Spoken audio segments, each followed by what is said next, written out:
अस्सलामुअलैकुम वरहमतुल्लाहि वबरकातुहू। स्टूडेंट्स, उम्मीद करता हूँ आप खैरियत से होंगे। आज आए इंग्लिश विद साजिद सर में। पहली वीडियो आपने देखी होगी स्टूडेंट्स, उसमें हमने जस्ट व्हाट इज टेंस और हाउ मैनी टेंस कैसे बनते हैं, उनमें फिर हमने वर्ब डिस्कस किया था हल्का सा, और हमने वक्त को डिस्कस किया था। आज हम मजीद आगे चलते हैं। हमारे पास सबसे पहले आप देखेंगे आज के इस वीडियो में हमने सीखनी ये चीज है कि दुनिया का कोई भी सेंटेंस या जुमला हमें दे दिया जाए, हम उसका एनालिसिस कर सकें कि उन 12 टेंसेस में से ये जुमला किस टेंस का हो सकता है। ये चीज समझेंगे और ये मोस्ट इंपॉर्टेंट है, बहुत जरूरी है, बहुत जरूरी है। इसको लाइटली मत लें। अगर आपका ये टॉपिक क्लियर है तो आप आगे एक्टिव पैसिव कर सकेंगे।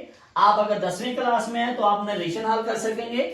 अगर आपने सिर्फ जुमले की पहचान ना की तो आप फिर चेंजिंग नहीं कर सकते। तो सबसे पहले देखते हैं हमारे पास टेंसेस। तो देखें, सबसे पहले मैंने इसको दो हिस्सों में डिवाइड कर दिया। एक है हमारे पास कॉलम ए और दूसरा है हमारे पास कॉलम बी। कॉलम ए में हमने हमारे सारे हेल्पिंग वर्ब रखे हुए हैं, इमदादी फेल रखे हुए हैं। पिछली वीडियो में जैसे मैंने बताया था, हमारे पास वक्त की 3 हालतें हैं, एस्पेक्ट्स हैं, प्रेजेंट है, पास्ट है और फ्यूचर है। इनके इमदादी फेल है प्रेजेंट के, do, does, is, am, are, has, have. फिर इसी तरह पास्ट के हमारे पास इमदादी फेल हैं, डिड, वाज, वर, हैड। और तीसरे नंबर पे हमारे पास फ्यूचर के इमदादी फेल है सिर्फ 2, विल और शैल। तो पहले कॉलम में हम सिर्फ देखेंगे इमदादी फेल। अब आपने ये अपनी कॉपी पे लिख लेने हैं। आपको पता होना चाहिए कौन सा इमदादी फेल वक्त की कौन सी हालत या एस्पेक्ट के साथ ताल्लुक रखता है। दूसरे नंबर पे हमने लेने हैं मेन वर्ब। फिक्रे के अंदर 2 होते हैं, एक हमारा मेन वर्ब होता है, एक हमारा हेल्पिंग वर्ब होता है। मेन वर्ब को मैंने 5 हिस्सों में डिवाइड किया है। वी से मुराद वर्ब है, वर्ब 1, वर्ब 2, वर्ब 3, वर्ब 4 और वर्ब 5। अब आप देखें V1, इसका मतलब है अगर हमें जो जुमला हमारे पास दिया हुआ है उसके अंदर अगर वर्ब की पहली फॉर्म है तो वो आपने कह देना है इंडेफिनिट है। अगर उस जुमले के अंदर वर्ब की तीसरी फॉर्म है तो फिर आपने कह देना है ये परफेक्ट है। अगर उस जुमले के अंदर वर्ब की चौथी फॉर्म है, चौथी फॉर्म मतलब वर्ब की बेस फॉर्म और उसके साथ आईएनजी है, तो फिर आपने कह देना है हमारा जो टेंस है वो कंटीन्यूअस है। 3, चौथी चीज, अगर वर्ब की पहली फॉर्म भी नहीं, तीसरी फॉर्म भी नहीं, चौथी भी नहीं, लेकिन साथ बीन है और बीन के साथ वर्ब की आईएनजी वाली फॉर्म यानी 4 फॉर्म है, तो फिर हमारा खामखा वाला टेंस होगा जो मैंने परसों बताया था, और वो है परफेक्ट कंटीन्यूअस। कौन सा है? Perfect continuous. अब आपने कॉलम ए में सिर्फ इमदादी फेल याद रखने हैं, कॉलम बी में आपने सिर्फ मेन वर्ब को याद रखना है और देखना है कि जो हमारा मेन वर्ब है उसके सामने वाला टेंस कौन सा है। एग्जांपल लेंगे, आपको अच्छे से समझ आ जाएगी। Aamir will go to the market, will go to the market। आप गौर करें, हमने 2 चीजें ही कही हैं। सबसे पहले हमने ढूंढनी है हमारा इमदादी फेल और वो है विल। विल हमारा इमदादी फेल है, हम जाके ढूंढते हैं, प्रेजेंट में नहीं है, पास्ट में भी नहीं है, विल है फ्यूचर वाले डब्बे में, हम यहां पे लिख लेते हैं फ्यूचर। और then go to the market, हमारे पास अब मेन वर्ब है गो, वेंट, गॉन। ये देखिए मेन वर्ब है और मेन वर्ब की फॉर्म हमारे पास दी हुई है पहली, यानी V1। V1 जो है वो बराबर है किसके? इंडेफिनिट के, तो आप लिखेंगे इंडेफिनिट। तो इसका मतलब है हमें जो जुमला दिया गया है वो फ्यूचर इंडेफिनिट का है, वो फ्यूचर इंडेफिनिट का है। इसी तरह और मिसाल ले लेते हैं। Asad had passed his exam, Asad had passed his exam। पहले इमदादी फेल ढूंढते हैं, had है, लेकिन किस डब्बे में है? पास्ट वाले डब्बे में है, तो क्या आ जाएगा हमारे पास? पास्ट। दूसरे नंबर पे हमारा आता है मेन वर्ब, पास, पास्ट, पास्ट। ये दूसरी फॉर्म भी है, ये तीसरी फॉर्म भी है ईडी, तो आप लगाएंगे ये तीसरी फॉर्म है क्योंकि ये परफेक्ट है। तो तीसरी फॉर्म में देखिए हमारे पास V3 के बाद है परफेक्ट, तो ये हमारा टेंस बन जाएगा पास्ट परफेक्ट। इसी तरीके से they have been, they have been driving car for 2 hours, for 2 hours, वो 2 घंटों से कार चला रहे होंगे।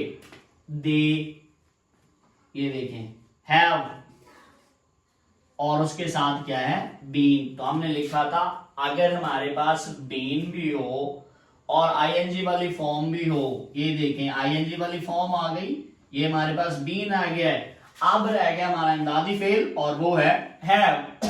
तो हैव हमारे पास है प्रेजेंट में, तो ये जुमला हमारा हो जाएगा प्रेजेंट और फिर है बीन और आईएनजी वाली फॉर्म, तो हो जाएगा परफेक्ट कंटीन्यूअस, यानी प्रेजेंट परफेक्ट कंटीन्यूअस। इसी तरीके से आपको कोई भी सेंटेंस दे दिया जाए, आपने उसमें बस 2 चीजों का एनालिसिस करना है। सबसे पहली हेल्पिंग वर्ब और दूसरे नंबर पे मेन वर्ब। हेल्पिंग वर्ब ढूंढें, उसका नाम लिख लें, फिर मेन वर्ब ढूंढें, उसका नाम लिख लें। अगर कहीं से वीडियो समझ नहीं आ रही तो उसको बैक करें, स्टॉप करें, दोबारा देखें, फिर भी नहीं समझ आ रही तो आप कमेंट बॉक्स में सवाल करें और जवाब हम देंगे। 3 तो हो गए हमारे ये। अब हमारे पास बच गई थी V2 और V5। ये V1 भी हमारा हल हो गया है, V3 भी हमारा हल हो गया है, V4 भी हमारे पास हल हो गया है।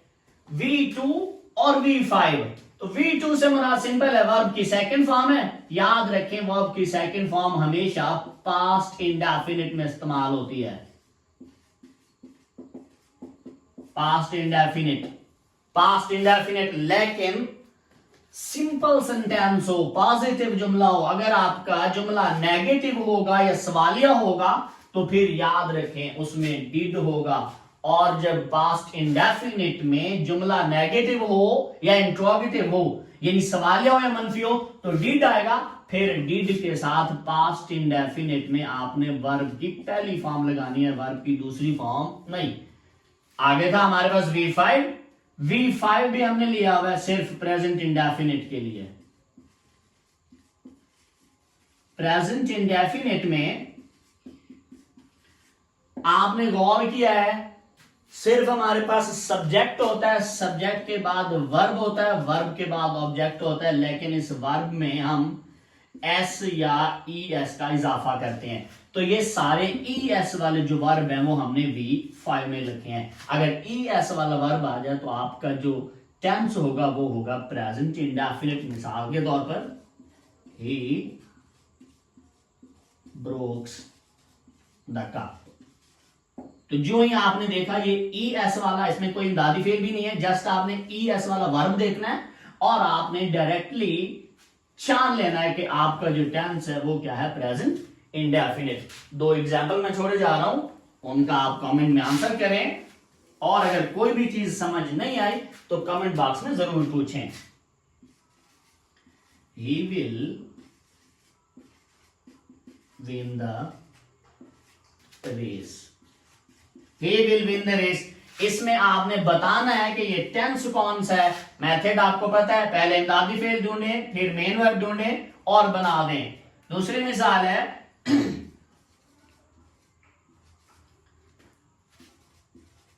they have finished their work। इसमें भी आप पहले अपना इमदादी फेल देखें, फिर मेन वर्ब देखें, देन आप टेंस का नाम लिखें। इंशाल्लाह आप अगर गौर से देखेंगे तो आपको समझ आ जाएगी। फिर भी कोई चीज समझ ना आ रही हो, वीडियो को स्टॉप करें, पीछे ले जाएं, दोबारा देखें, मेन कॉन्सेप्ट जो है वो राइट डाउन कर लें। इसके बावजूद भी कोई चीज समझ नहीं आ रही तो कमेंट बॉक्स में आके अपना सवाल भेजें और जवाब हम देखेंगे। अपना रखेगा ख्याल। अल्लाह ने के